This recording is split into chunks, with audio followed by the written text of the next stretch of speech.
Mesdames, Mademoiselles, Messieurs, bienvenue à Métro News. Voici les principaux titres qui seront développés aujourd'hui. L'ancien président du CEP, Pierre-Louis Oppon, a été enlevé par des hommes armés mardi, non loin de sa résidence à Tabar 43, alors qu'il s'apprêtait à rentrer chez lui. La veuve du président assassiné, Martine Moïse, qualifie de pas dans la bonne direction la condamnation de Rudolf Jarre. L'ex-première dame regrette les faiblesses de l'appareil judiciaire haïtien. Les besoins humanitaires en Haïti sont encore plus grands aujourd'hui qu'après le tremblement de terre dévastateur de 2010, selon la responsable du programme alimentaire mondial, Cindy McCain, et son homologue de l'UNICEF, Catherine Russell.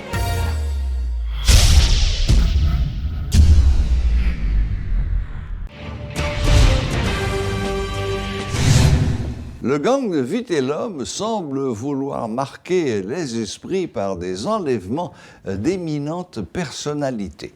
Le mardi 21 juin, l'ex-directeur général du Conseil électoral provisoire, M. Pierre-Louis Oppon, a été kidnappé alors qu'il regagnait son domicile à Tabar. Une semaine auparavant, son épouse, la journaliste Marie-Lucie Bonhomme, avait été enlevée, interrogée puis libérée par le chef de gang. Entre-temps, le directeur départemental du Nord de l'autorité portuaire nationale APN est toujours retenu par ses ravisseurs. Au début du mois, le gang avait lancé des assauts contre les résidences de plusieurs anciens sénateurs, dont Évalière Beauplan et Karl Murat-Cantave. Il s'agit de la preuve que le gang contrôle toute la zone de Torcelles et de Tabar notamment. La veuve du président Jovenel Moïse semble détenir des informations pertinentes sur les auteurs de l'assassinat. Dans une interview accordée à France 24, Mme Martine Moïse se garde de faire des révélations, souhaitant que la justice communique les noms des oligarques et des dirigeants politiques impliqués dans le crime. Qualifiant de pas dans la bonne direction la condamnation de Rudolf Jarre, l'ex-première dame regrette les faiblesses de l'appareil judiciaire haïtien. Elle note des points positifs, entre autres l'enquête du commissaire de gouvernement Bedford Claude et le rapport de la direction centrale de la police judiciaire. Le sociologue Frédéric Boiron déplore que l'opposition ne soit pas revenue de la Jamaïque avec une feuille de route commune. Il déplore aussi l'absence de vision de la classe politique haïtienne qu'il juge totalement dépassée par les événements. Ça ne peut rien donner, parce que les autres sommets avant n'avaient rien donné. Bon, alors, le résultat est encore là, donc on voit bien que ça n'a rien donné. Ce sommet-là aurait dû cristalliser l'opposition. L'opposition, c'était pas seulement de signer quelque chose, mais l'opposition aurait dû revenir avec une feuille de route. Et c'est tout ce qui manque en Haïti présentement. C'est une feuille de route. C'est pas 4-5 éléments énumérés comme ça. Non, c'est une feuille de route. Il n'y a pas de feuille de route pour sortir le pays de sa situation. Alors que si l'opposition en Jamaïque s'était mis ensemble pour créer cette feuille de route, probablement qu'on aurait eu un résultat intéressant. Il n'y a pas de vision, justement, parce que s'il y avait une vision, on saurait combien de gens vivent en Haïti présentement dans le pays et combien ils seront en 2050, en 2060, en 2070. Donc, il n'y a pas de vision. C'est une structure politique où les gens ont toujours été appelés à réfléchir à court terme. Et c'est le plus grand drame de ce pays. Et s'il y a une vision politique qui est une vision court-termiste, eh bien, Franck Etienne a raison de dire que c'est stérile d'avoir une vision comme celle-là pour un pays. Donc, parce que pour avoir une vision politique, la première préoccupation, ça doit être l'autre. Or, la préoccupation n'est pas l'autre. La préoccupation est soi. La classe politique haïtienne, et moi, je plaide pour qu'elle soit remplacée le plus rapidement possible. Ces gens ces vieux hommes déphasés, limoneux, déclassés par la modernité, encore par la contemporanéité, n'ont plus leur place pour développer un pays. Le Concile des évêques protestants d'Haïti prône une unité multisectorielle pour s'attaquer aux problèmes auxquels le pays fait face.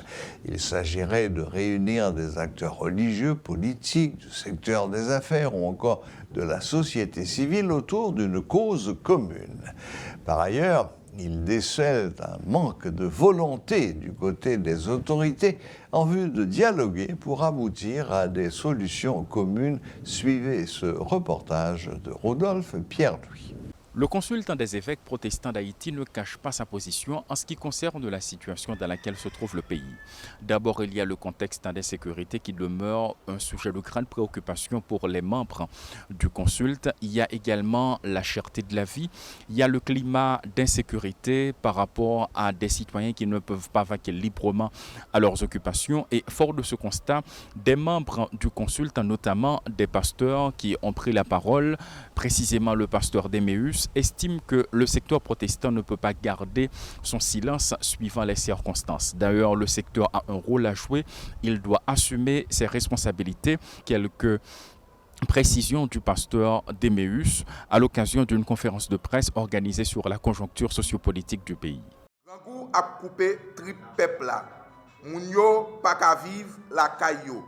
Peuple là tourné immigrant dans propre pays li. Concile des évêques protestants d'Haïti dit c'est trop à tort. Nous bouquet ak moun sa yo. Nous bouquet compter cadavre, nous bouquet ak kidnapping. Peuple là pas épargné et même policier pas épargné. Concile des évêques protestants d'Haïti a demandé à tous vaudouisants, syndicats, travailleurs, journalistes conséquents et latriers, en nous mettre tête ensemble pour nous construire une force nationale pour nous retirer pays à côté trouver là. Tout secteur dans la vie nationale là, sans distinction. Secteur protestant ou gain responsabilité ou dans ça qui a passé là. Si nous pas dégager nous, nèg ak femme ici a fini avec nous. Concile des évêques protestants d'Haïti a demandé pour tout secteur dans la vie nationale là, rentrer dans un dialogue pressé entre nous pour nous construire une unité multisectorielle. Tout comme le Premier ministre Ariel Henry, à chaque fois qu'il est possible, il rappelle que le dialogue est le seul issue qui puisse libérer le pays de ce marasme. Eh bien, le pasteur d'Emmaüs, à l'occasion de cette conférence de presse, a rappelé et même lancé un appel à tous les secteurs de la nation, à toutes les forces vives du pays.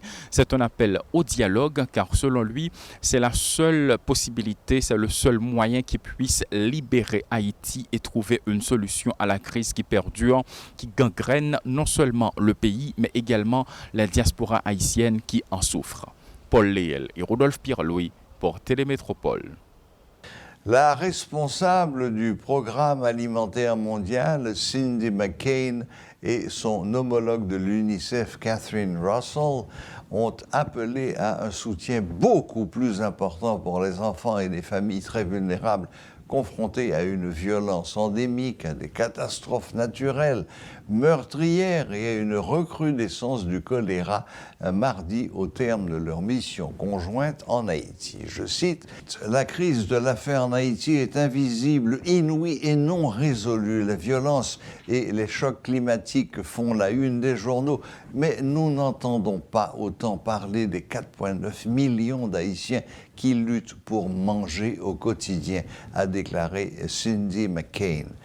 Par habitant, la proportion d'Haïtiens confrontés à une insécurité alimentaire de niveau d'urgence est la deuxième la plus élevée au monde. Nous ne pouvons pas les abandonner, a-t-elle ajouté.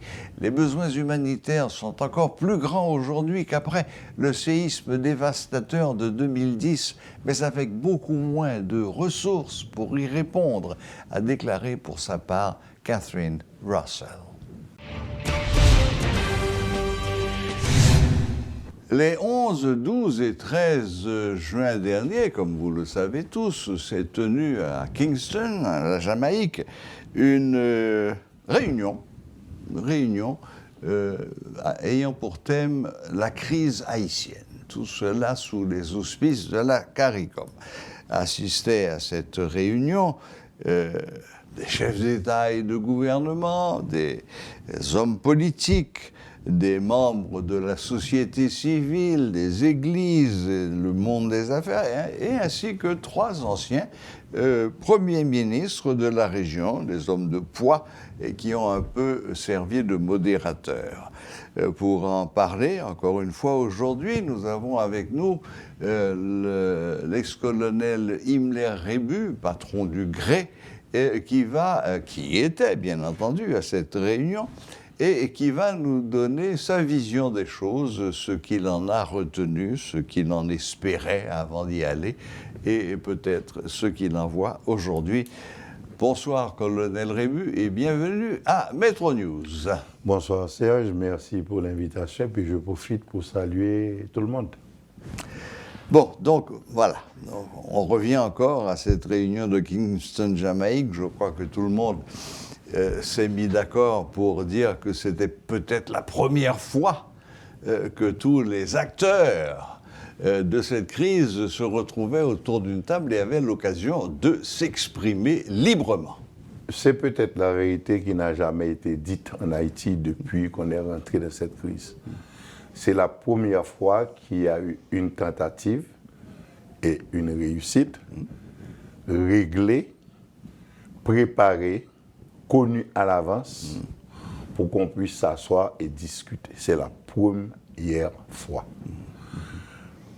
Tu l'as dit en introduction, toutes les tendances politiques étaient présentes, les structures de la société civile, les structures religieuses, les structures des affaires, tout le monde y était.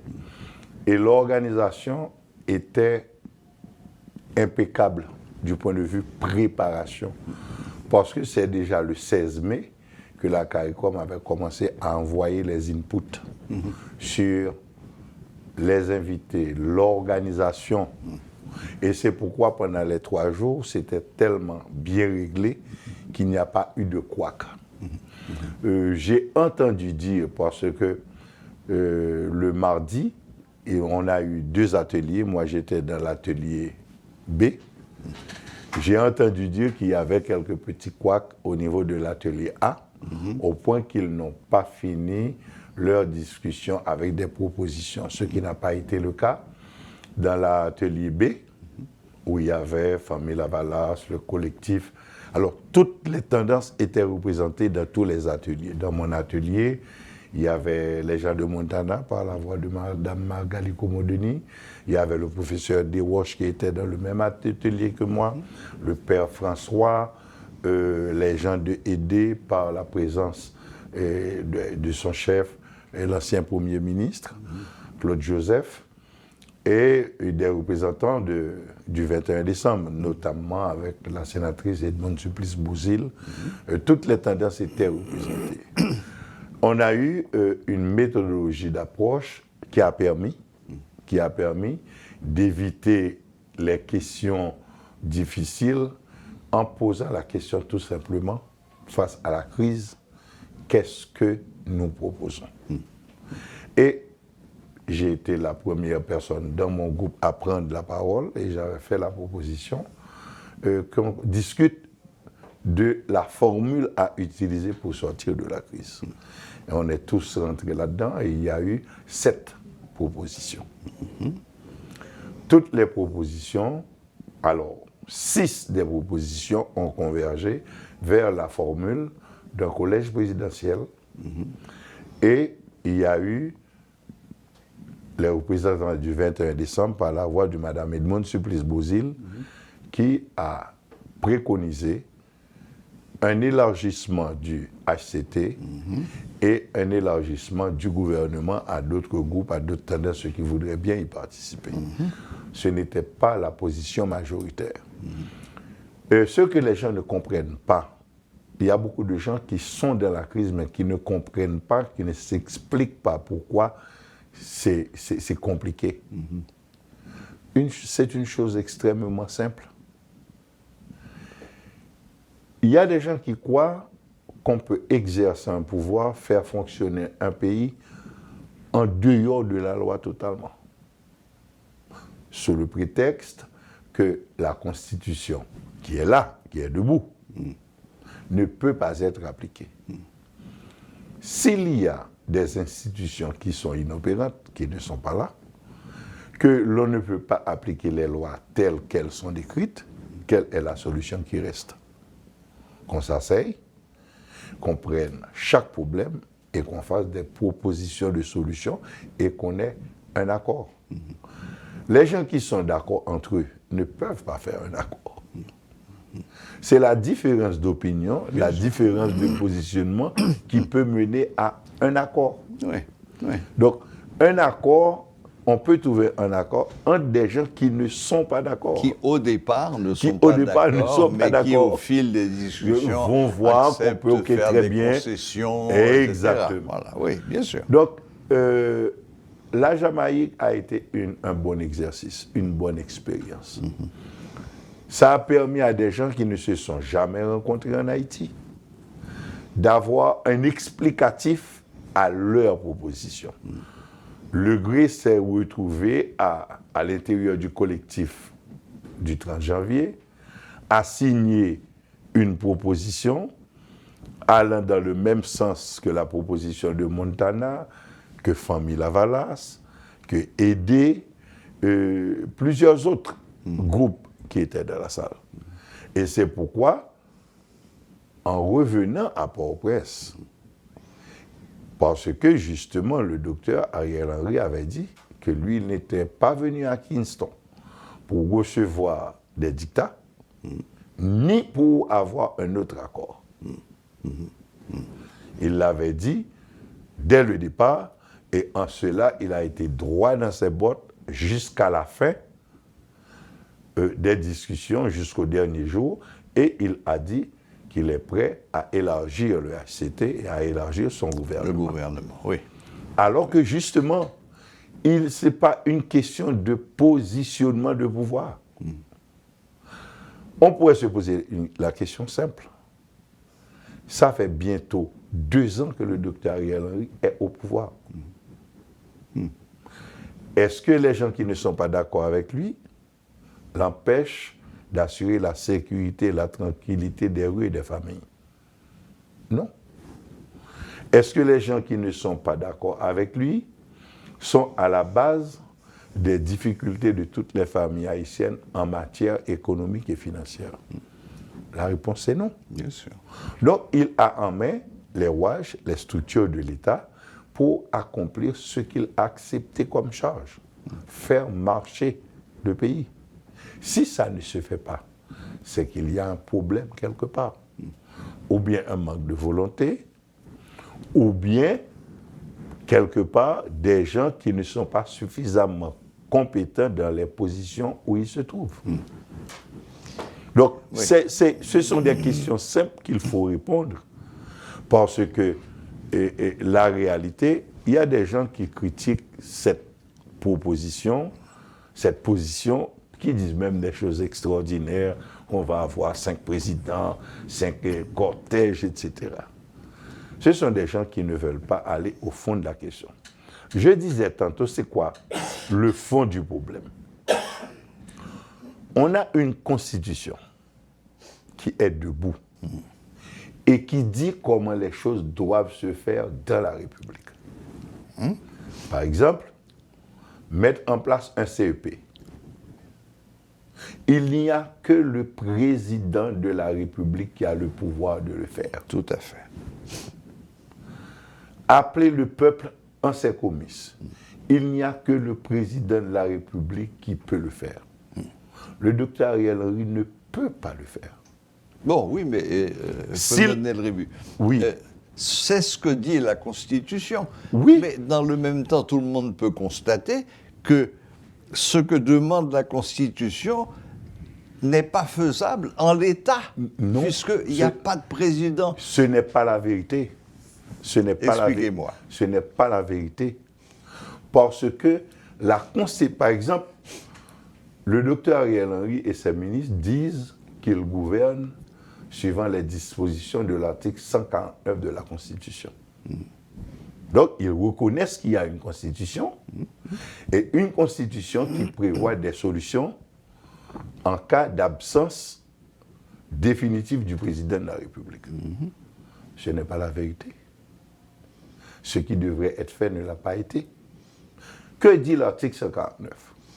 Si le président arrive à être disponible pendant la première, la deuxième, la troisième année de son mandat, le Premier ministre, le Conseil des ministres, sous la conduite du Premier ministre, assure le pouvoir exécutif et organise des élections entre 90 et 120 jours pour remplacer le président. Exact. Le président n'était pas à la première, la deuxième, la troisième année de son mandat. L'article 149 dit, si ceci arrive à la 4e année du mandat du président, c'est le Parlement haïtien qui se réunit et qui élit un président. Dans le premier cas, le Conseil des ministres n'a pas réalisé les élections pendant les 90 jours. C'est le seul cas qu'il pouvait évoquer. Et on n'était pas, le second cas n'était pas applicable, qui devrait être appliqué parce que c'était la 4e année du mandat du président. Il n'y avait pas de Parlement. Donc, dans ce cas, c'est ce que le maître, celui qu'on avait assassiné, maître Dorval, dirait, c'est ce qu'on appelle, on est dans le cas des formalités impossibles. C'est dans ce genre de cas-là qu'on trouve un accord politique. Un accord politique pour décider de quoi? Comment rendre actives les dispositions qui dépendent de la présidence. Donc, il faut mettre en place une présidence, pas un président, une présidence, et qui va remplir les fonctions comme dans un coup d'État. Par exemple, quand le président Jean-Claude Duvalier est parti, il y avait la Constitution de 1983. Donc, il y avait un Conseil national de gouvernement au départ de 7 membres, qui ensuite avait été réduit à 3 membres, Triumvirat, qui ont rempli les fonctions de la présidence. Et à partir de ce moment, tout le jeu reste normal, et ceci à partir d'un accord politique. On a eu le cas en 1957 avec le collégial. Donc, quand on est face à ce cas, le premier problème à résoudre, c'est le problème de la présidence, pas du président, de la présidence en tant qu'institution. Si ceci avait été résolu, à moins que le docteur Ariel Henry aurait admis avoir fait un coup d'État, donc il devient un président de fait, cela aurait résolu tous les problèmes. Il est un président de fait, donc il assume les charges du président de la République et il fait ce que dit la Constitution que le président doit faire, tout simplement. Premièrement, il n'a pas assumé. Donc, s'il n'a pas assumé au départ, ce qu'il lui reste à faire, c'est un accord. Maintenant, pourquoi? Ça fait 2 ans que le docteur Ariel Henry nous dit qu'il va mettre un CEP en place. oui. Qu'il va faire des élections. Qu'est-ce qui l'a empêché de les faire? Personne. Personne. Pourquoi? L'insécurité en premier. Et qu'est-ce qui lui empêche de résoudre le problème de la sécurité? Ah, ça, Jusqu'à présent, ça c'est la question à $1 million. le niveau de connaissance que j'ai en cette matière me permet de dire que rien de ce qui aurait dû être tenté pour résoudre les problèmes de sécurité n'a été essayé. Rien, absolument rien. Le premier petit mouvement pour prendre en charge la question de la sécurité n'a pas été fait. Nous parlons des étrangers. Mais dès le départ, tu te souviens, Serge, je t'avais dit que les étrangers ne vont pas venir. Ils ne peuvent pas venir. Parce qu'entre le parler et rentrer dans la réalité fonctionnelle du terrain, c'est 2 choses. Les gens ne font pas la guerre pour le plaisir d'entrer en guerre. Il y a une vraie situation de guerre, une vraie fausse situation de guerre.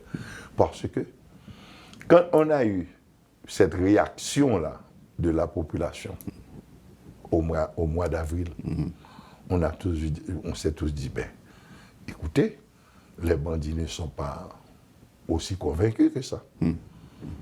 La peur changeait de camp. On a découvert que ce sont des êtres humains et que tout être humain n'aime pas la mort.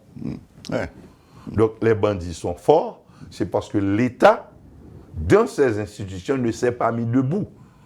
Là, maintenant, comme citoyen, je me demande pourquoi. Jusqu'à aujourd'hui, le peu d'efforts qui auraient été faits avec l'appui de la population, nous avons pour nous chercher un bandit pour nous faire thé en Haïti. Je ne peux pas dire qu'il y a de la complaisance. Je ne peux pas dire qu'il y a un fait exprès. Je ne peux pas dire que c'est un choix politique. Mais ce que je sais que rien n'a été tenté par l'État pour se mettre debout face à ce banditisme. Pour quelle raison? Je ne sais pas ça, il faut investiguer. Et c'est en trouvant les raisons qu'on peut aussi arriver à trouver les solutions. Oui, c'est très fort ce que vous dites là, colonel Rébu.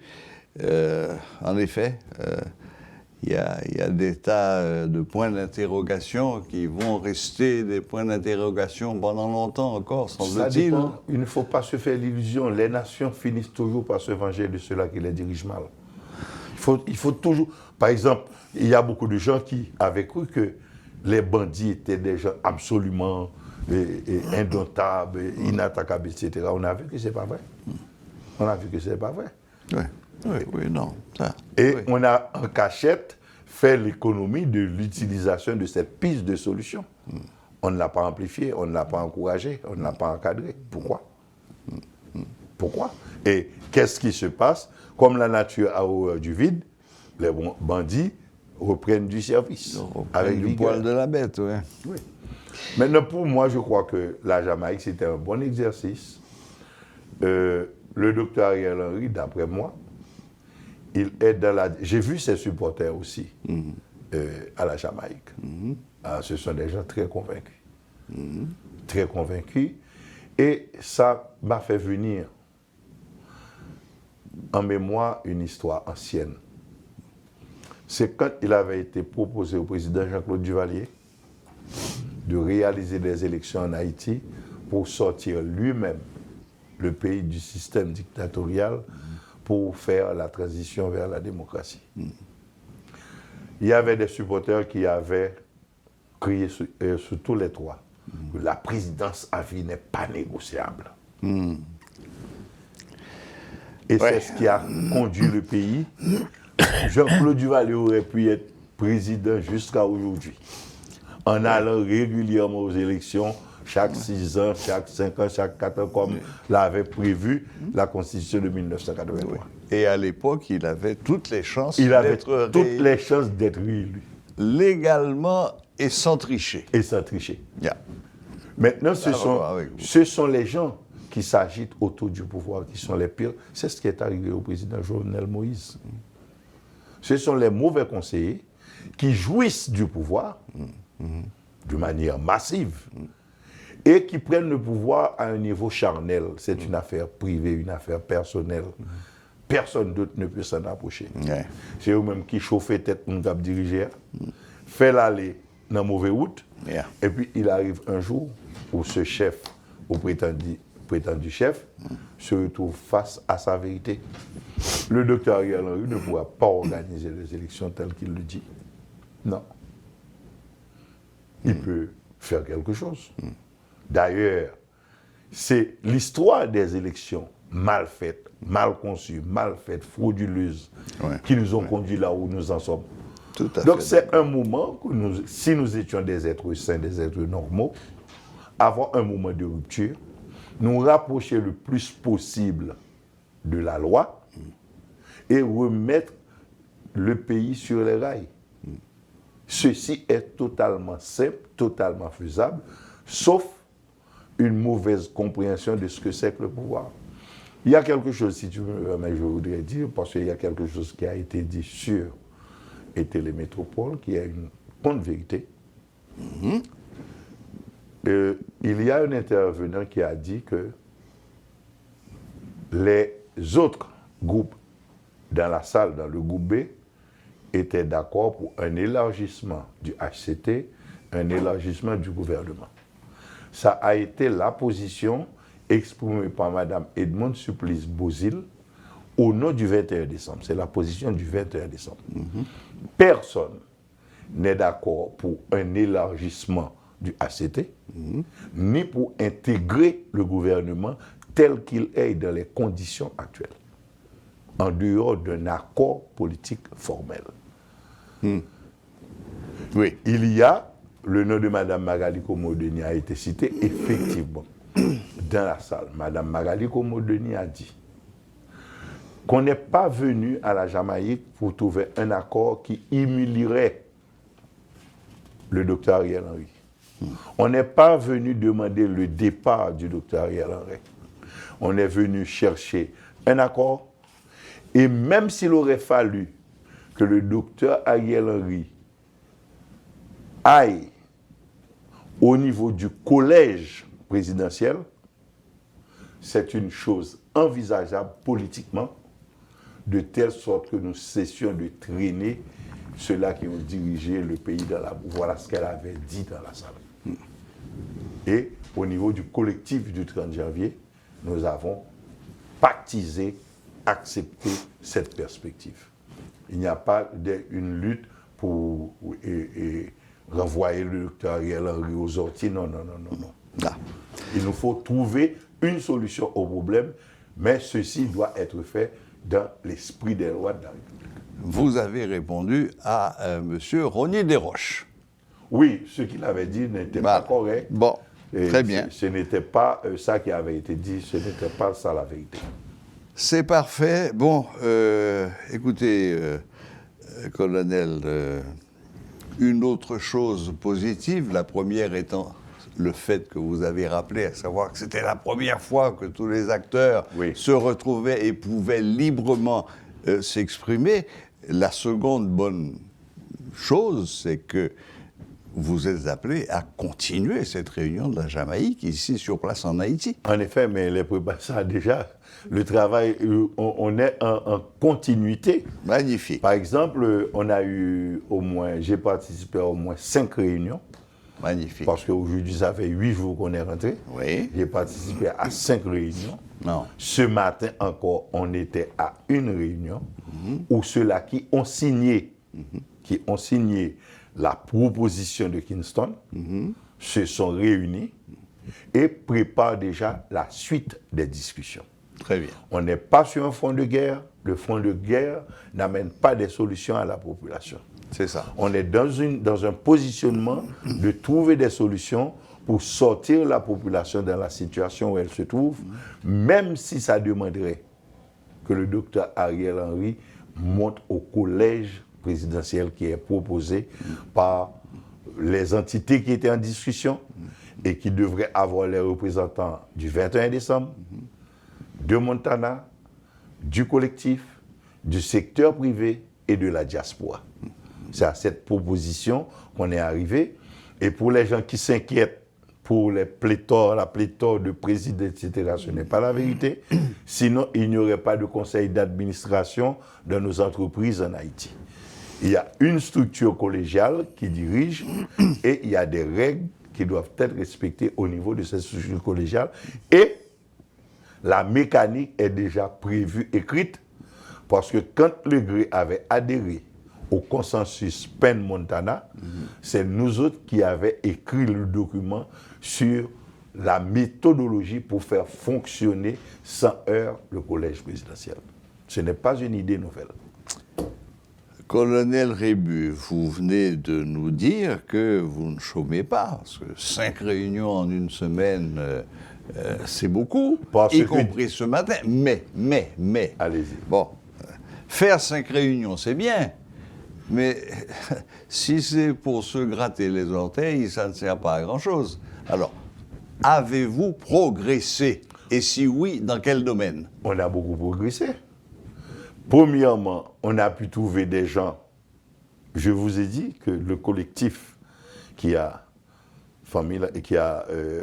l'OPL, GRE, UNI, MOUPOD, etc., la paix, on a signé une proposition avec Famille Lavalas, qui était représentée par Madame Narcisse et par l'architecte Leslie Voltaire, avec Léné Balthazar de PHTK, avec Emmanuel Ménard de Force Louverturienne, avec le Premier ministre Claude Joseph de ED, avec Montana.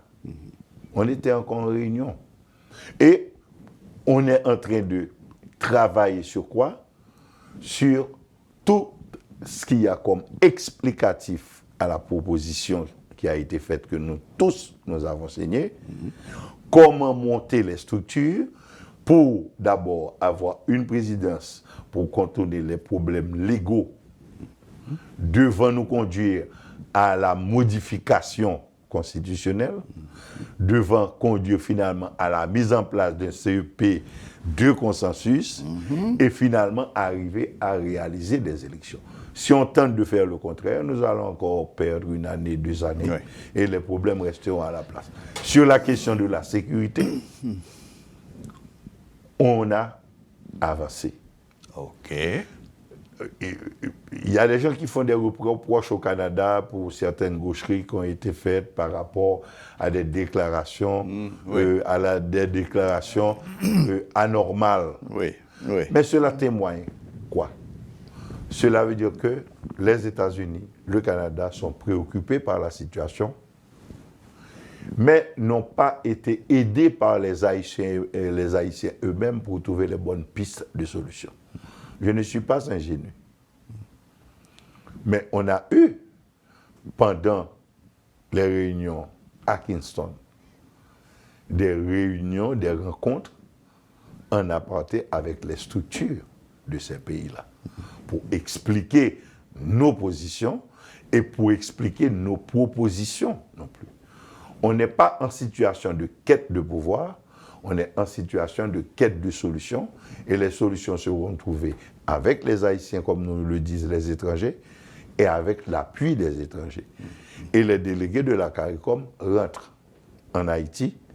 Ils ont déjà envoyé des communications liées au suivi qui doit être fait par rapport au travail qui a été entamé à Kingston. Magnifique. Ben, je suis très heureux d'entendre ces nouvelles qui, finalement, sont de nature à soulever un petit peu l'espoir de voir cette crise finalement maîtrisée, jugulée. Malheureusement, colonel, le temps nous fait la guerre. Et on va être obligé de conclure cette entrevue. Bon, je vous laisse quelques instants si vous avez une dernière déclaration. Moi, ce que je crois, le docteur Ariel Henry doit faire l'effort pour cesser d'écouter les chants des sirènes. Quand vous êtes au pouvoir, ce sont les gens qui vous poussent dans la mauvaise direction, qui sont les plus virulents, parce que jouissant du pouvoir. Aujourd'hui, le président Jovenel Moïse est mort. Il était seul à mourir. Il n'y avait pas un de ses conseillers à l'accompagner dans la mort. Au contraire. Il y a beaucoup de ses conseillers qui continuent de jouir des retombées de ce moment de pouvoir. Le docteur Ariel doit savoir qu'il est un homme, qu'il a un devoir qu'il aurait dû remplir correctement en faveur du peuple haïtien. Depuis 2 ans déjà, ce n'était pas le cas. Mettons l'orgueil, le désir de pouvoir pour le pouvoir de côté, cherchons ensemble des résultats, car il ne pourra jamais, mais jamais, réaliser des élections qui seront de vraies élections, de bonnes élections, en dehors de ce que dit la loi en Haïti, en dehors même de l'esprit des lois. On a déjà suffisamment souffert. C'est le moment de tourner la page, de trouver les solutions tranquilles, raisonnables, allant sinon dans la loi, mais dans l'esprit des lois, pour arriver à sortir ceux-là qui souffrent, ceux-là qui sont violés, ceux-là qui sont kidnappés de cette ambiance de torpeur et de peur permanente. Puisse le ciel vous entendre, colonel Rébu. Puisse ceux-là qui assistent le docteur Ariel se calmer et le laisser écouter la bonne parole. Voilà. Merci beaucoup. Merci de vous être rendu disponible pour nous, colonel Rébu, surtout d'avoir fait l'effort de venir sur le plateau en présentiel, comme on dit maintenant. C'est un devoir. C'est parfait. Merci beaucoup. Bonne fin de journée et à très bientôt. Merci à vous aussi et bonne fin de journée à tout le monde.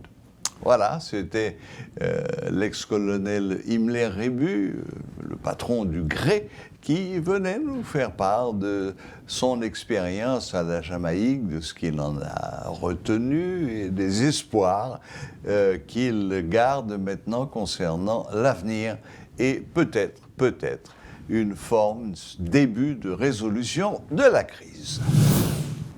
Et pour conclure, un bref rappel des titres. L'ancien président du CEP, Pierre-Louis Aupon, a été enlevé par des hommes armés mardi non loin de sa résidence à Tabar 43, alors qu'il s'apprêtait à rentrer chez lui. La veuve du président assassiné, Martine Moïse, qualifie de pas dans la bonne direction la condamnation de Rudolf Jarre. L'ex-première dame regrette les faiblesses de l'appareil judiciaire haïtien. Les besoins humanitaires en Haïti sont encore plus grands aujourd'hui qu'après le tremblement de terre dévastateur de 2010, selon la responsable du Programme alimentaire mondial, Cindy McCain, et son homologue de l'UNICEF, Catherine Russell. Voilà, la boucle est bouclée. Merci de nous rester fidèles et à la prochaine, même heure, même chaîne.